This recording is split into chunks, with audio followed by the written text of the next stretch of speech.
How's it going, gang?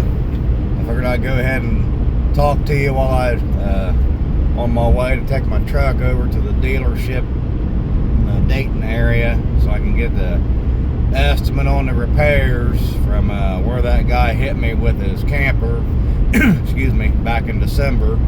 So I'm not planning on leaving my truck over there because they'll have to order parts and this and that. But I figured I got a nice little quietness and trip. I can talk to you guys, and if I see something good, I can turn the camera around.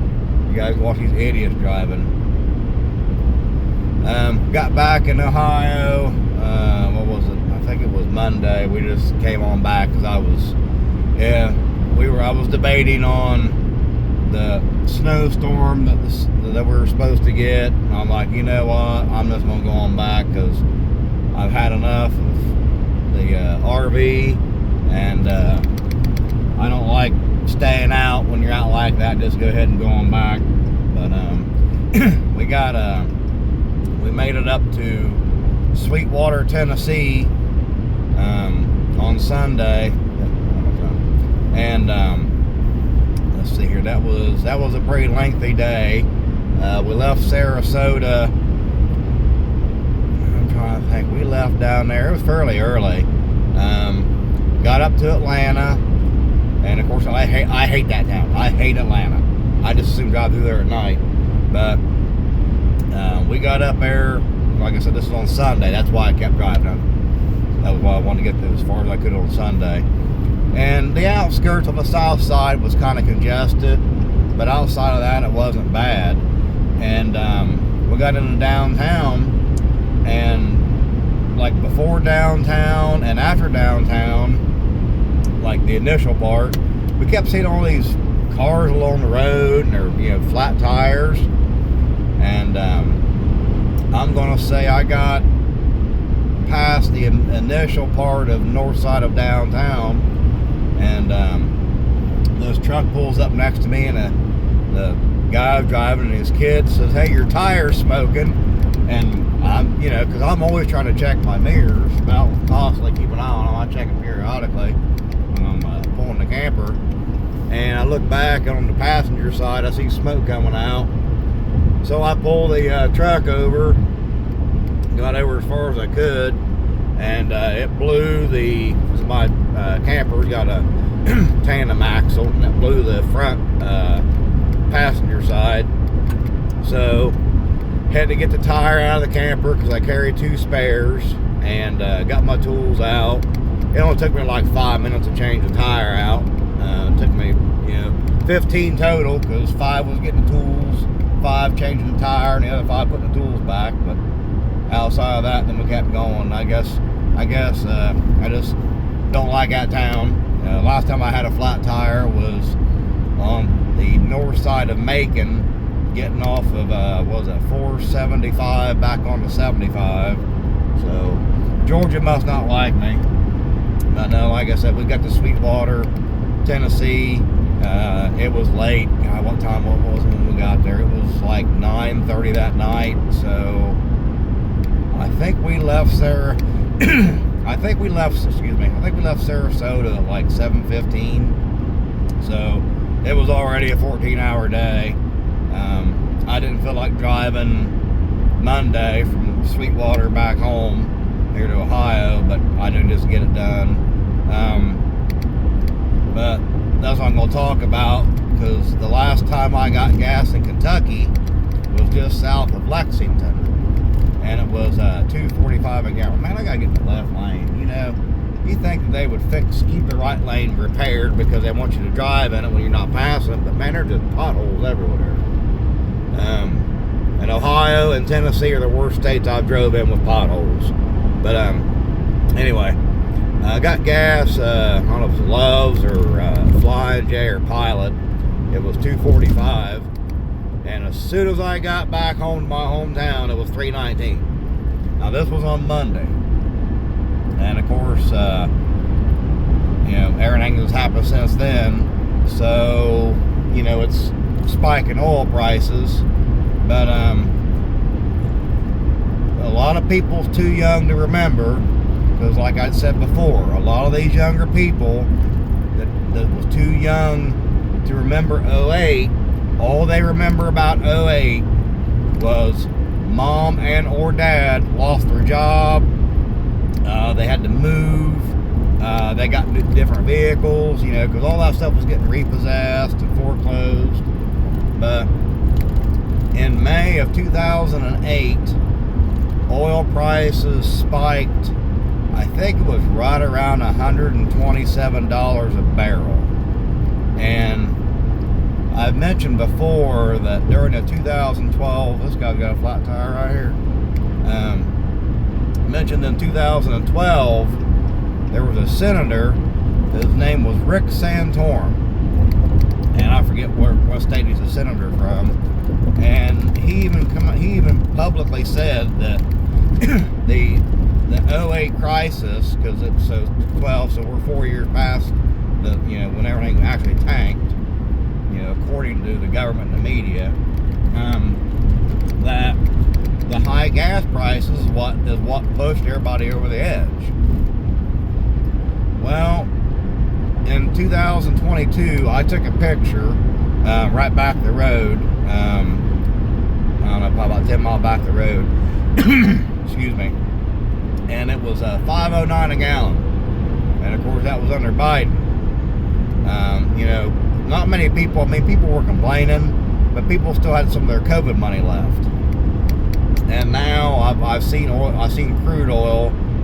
If you want to find a good place to check your oil prices and stuff, it's called oilprice.com, and it's a good place to you know, get news on energy, because all they talk about is like energy and stuff, nothing else. But you know, oil's spiking again, and it's '08 all over again. And I was watching another YouTuber, and you know, I even commented, and this is what I stand by.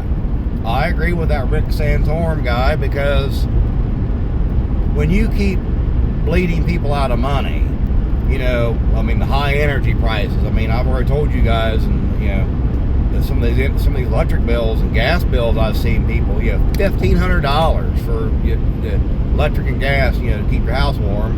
And now you've got this, you know, that's also bleeding people out of money. It's going to continue that cascade effect where it just keeps going down and down and down, where people, they don't have the money, they don't have the credit, so they got to start letting stuff go. Excuse me, I got a hiccup. And that's why I've been telling people, get your stuff paid off. You know, don't go into debt if you don't have to. Live below your means. Live within your means, but if it's possible, live below your means.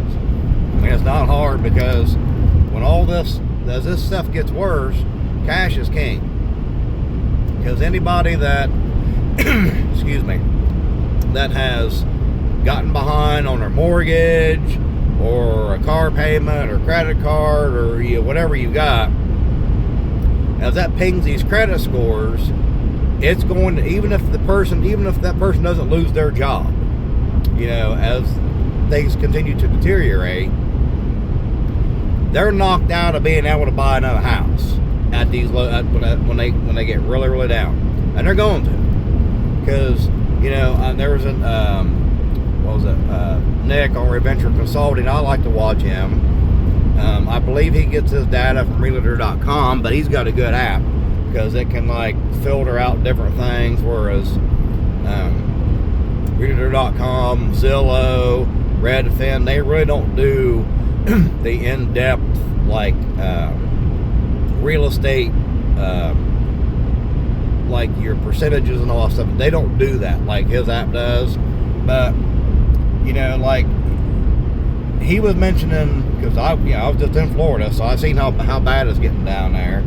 But you know, he was mentioning all the foreclosures in the Fort Myers area, you know, the very southwest part of Florida, and that now there's not a spike in houses on the MLS.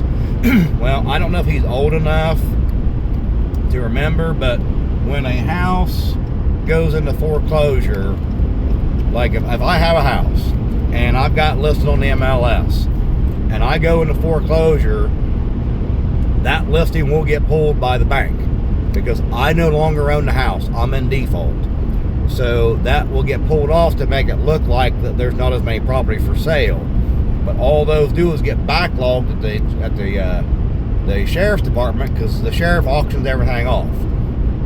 And it's, then it goes back on the MLS. If the bank buys it back or you buy it for $1 over the bank, I'll go through a video on how to do that. It's a fun video on that. I was actually doing that back in the day. But it's like I was saying, that all these people be knocked out of being able to buy anything because their credit is shot. And some people are maybe making very good money, but their credit's shot. So they're not going to be able to borrow any money to buy some of these properties that's going to be coming up. And that's where cash is king.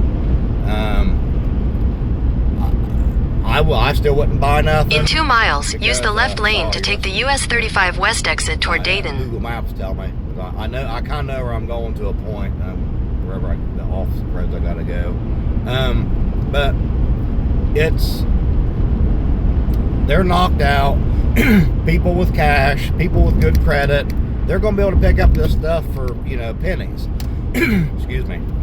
Just coughing. Sorry about that.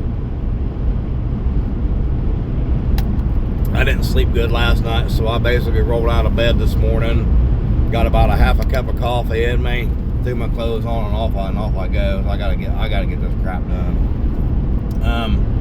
But that's and that's sad because there's people that will have the income, and would love to go ahead and pick up a rental or multiple rentals, but they're not going to be able to. And these big companies, BlackRock and all that, yeah, they've got billions of dollars, but there's only so far they're going to be able to buy up to, because everybody's got. In half a mile, use the left lane to take the US 35 West exit toward Dayton. Street. It will not happen. But yeah, like up here, it's way different with the real estate up here than what it was down there in Florida. Florida, it was nuts. And I mean, like I said, the hurricane a year and a half ago, nice neighborhoods, Use the left lane to take the US 35 West exit. They did not have insurance, because west coast of Florida rarely gets hit by hurricanes. They had a false sense of security, didn't have insurance, their house got damaged, and they don't have money to fix it up. So there's a lot of places down there just for sale that need repaired. I mean, the neighborhood looks kind of run down when they're not bad neighborhoods, just the houses just need fixed up. But you're gonna see but there are a lot of those are for sale by owner. Like I said, when I took Mom out and did some running there before we left, I should have been recording, but I was in her car, didn't have this little adapter for my phone. But yeah, it's and the amount of people leaving Florida is nuts. So with people leaving, and you got these